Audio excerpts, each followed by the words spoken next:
इमरान खान, तहरीके इंसाफ और मलक अवान, नवाज अवान।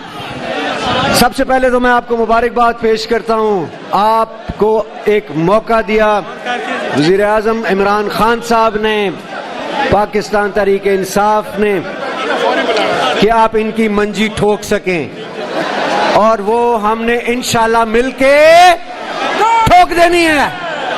हमें ये भी पता है इन्होंने हर यूनियन काउंसिल में 1500 से 2000 जाली वोट रजिस्टर करवाया हुआ है।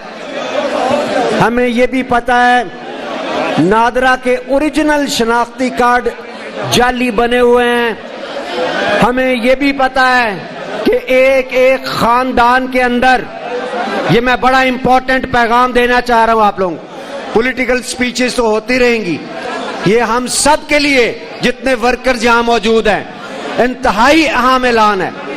अपने खानदान को चेक करें बार बार कि उसमें कितने वोट हैं। आपके अपने खानदान के अंदर हो सकता है कोई 5, 6, 7 जाली वोट किसी और के ऐसे नाम मौजूद हो।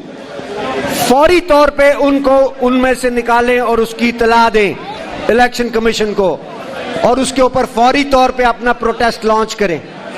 लेकिन बावजूद इन सारी धांधलियों की कोशिश के अल्लाह के फजलो करम से पीपी 168 से हम जबरदस्त तरीके से जीते।